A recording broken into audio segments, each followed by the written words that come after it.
다시 볼게요. 1번 지문. 보세요. 1번 지문 중요해요. 현재 등기 기능에서 가장 중요한 게 이거예요. 부동산 물건의 공시제도입니다. 자, 책에 아무것도 없어요. 이제 칠판 보세요. 자, 첫 번째, 자, 부동산. 그럼 이제 부동산은 뭐가 있습니까? 토지와 건물. 정착물이가 건물. 보세요. 이제. 보세요. 지금 정식 명칭이 이거예요. 부동산 등기법이죠. 이유가 뭔가 하면 과거에는요, 값 나가는 물건이 부동산 빼고는 없었어요. 대부분이.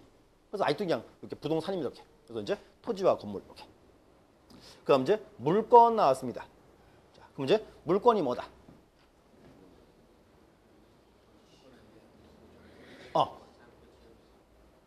그러니까 총 묶어서 물건 그랬잖아요. 이렇게 하세요. 이제 민법이 뭐예요? 그럼 우선 개인과 개인 간의 생활관계를 규율하는 법 그래요. 생활관계. 그래서 이 민법은 5개로 돼 있어요. 민법 총칙, 물권, 채권, 친족, 상속 5가지예요. 그래서 이걸 묶어서 할게요. 개인과 개인 간의 생활관계를 규율한다. 근데 우리 시험은 친족, 상속은 제외죠. 그럼 3개, 2개 빼면 3개 남았죠? 그럼 민법 총칙, 물권, 채권. 자, 3개를 묶어서 이렇게 합니다. 여기는 이렇게요. 개인과 개인 간의 재산관계를 규율하는 법 그래요. 좀 전에는 생활관계. 이젠 줄었어요. 재산관계. 이렇게. 친족상속이 빠졌으니까. 그럼 보세요. 지금 요 3개를 묶고 제가 이렇게 했어요. 개인과 개인 간의 재산관계를 규율하는 법 그랬죠. 그럼 이제 재산은 뭐가 있습니까?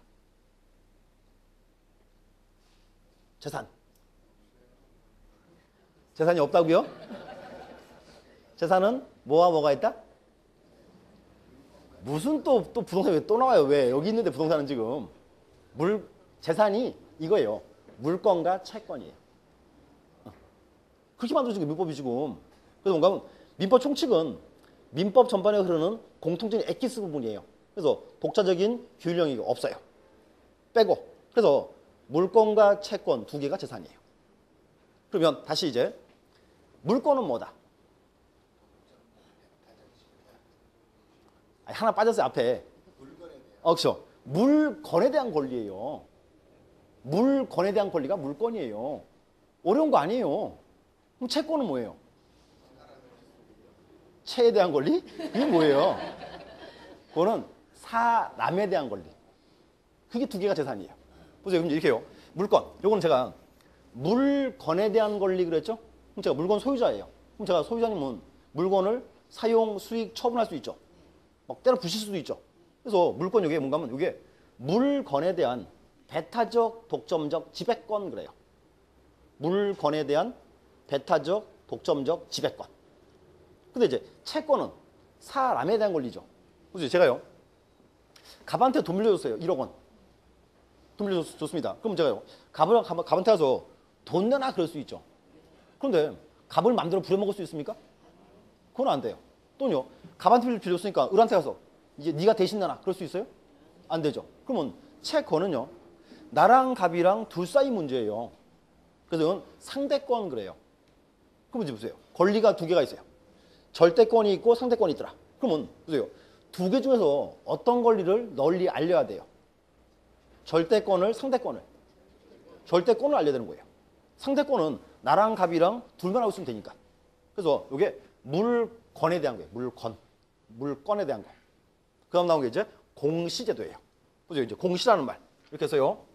공적으로 널리 보여주자. 이게 공시예요. 이제 공시제도라는 거 보세요. 요 공시제도는 다시 이제 현행법상 2가지가 있습니다. 권리관계를 널리 보여준다. 그럼 이제 공시, 동산에 대한 공시제도가 있고 이제 부동산에 대한 공시제도가 있습니다. 그러면 동산에 대한 공시제도는 뭐가 있다? 그렇죠. 이게 이제 점유라는 제도죠. 그럼 이제 부동산에 대한 공시제도는 이게 등기가 되는 거예요. 이렇게. 나눠져요. 그래서 동산은 점유함으로써 권리관계를 널리 보여준다. 그다음 이제 부동산은 등기함으로써 권리관계를 널리 보여준다. 이게 공시제도예요. 그럼 또 하나. 여기서 이제 또 보세요. 그럼 지금 공시라는 말이요. 권리관계를 널리 보여줍니다 그랬죠. 그러면 공시되고 있는 거 이거 믿어야 돼요? 말아야 돼요? 이게 공신력이에요. 공신력. 보세요. 할적 적으면 공시된 것을 믿으면 이제 보호를 해줄까 말까. 이게 공신력입니다. 이렇게. 그럼 나눠줘야죠. 지금 공시제도가 두 가지니까 공신력도 잘라야 돼요. 보세요. 그러면 동사내에 대해서 이제 여기 나온 게 이게 점유의 공신력이에요. 동산에 대해서 보세요. 동산으로서 동산을 점유함으로써 널리 공시하고 있는 거 믿으면 되냐 안 되냐. 이게 이제 점유의 공신력. 부동산에 대해서는 이제 등기의 공신력이죠. 이렇게. 이제 자르세요. 동산에 대하여 이제 점유의 공신력 그래서요.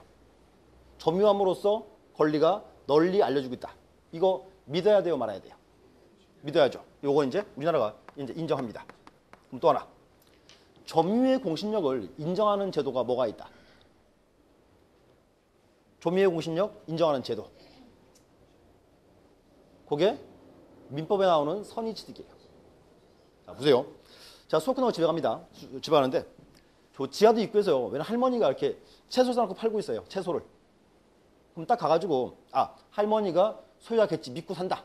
아니면 꼬치꼬치 캐물어 봐야 돼요. 할머니가 키운 거예요? 할머니 사온 거예요? 정말 다 물어보고 사야 돼요. 어떻게 사요? 그냥 사죠. 돈 주고 샀어요. 그래서 돈 다 주고 이제 집에 갈래는데 두고 딱 가는데 누가 딱 왔어요. 잠깐만 그럽니다. 왜? 그랬더니요. 자기 거래요. 알아보니까 할머니가 훔쳐온 채소를 나한테 팔았어요. 그럼 나는 그 채소를 이제 원소유자에게 돌려줘야 돼요? 그냥 가지고 집에 가면 돼요. 왜 가지고 집에 가요? 채소라는 게 동산이잖아요. 동산을 할머니에게 싸놓고 팔고 있었죠. 할머니가 지금 동산을 점유하고 있으니까 내가 그걸 믿었잖아요. 그럼 나는 보호받는 거예요. 할머니가 무거라 일지라도. 그게 선의취득이에요. 점유를 믿었으니까 보호를 해주겠다 이렇게. 요거는 이설이 없어요. 근데 문제가 여기에요. 등기의 공신력이라는 거. 이게 문제예요. 이게. 그럼 이제 보세요. 등기의 공신력. 요거는 이제 인정을 하는 나라도 있고 이제 부정하는 나라도 있습니다. 예를 한번 들어볼게요. 자, 보세요. 등기의 공신력이에요. 자, 여기 보세요. 갑과 을이 이제 매매계약을 하고 등기했습니다. 근데 매매계약을 체결하고 등기하면 아무 문제가 없죠. 근데 한번 보세요. 지금 저 갑이라는 사람이요. 을이요. 을이 갑의 서류를 위조를 냈어요. 위조. 매매가 없었죠. 위조된 서류 가지고 을이 가서 이제 등기했습니다. 그러면 을의 등기 요거. 이 등기 요거는요. 유효일까요? 무효일까요? 유효, 무효? 무효죠. 자, 기억하세요. 앞으로 이제 등기가 유효냐 무효냐 물어보면 이렇게 하세요. 세 개를 구분하셔야 돼요. 세 개. 제일 처음에 법률 행위가 있어야 한다.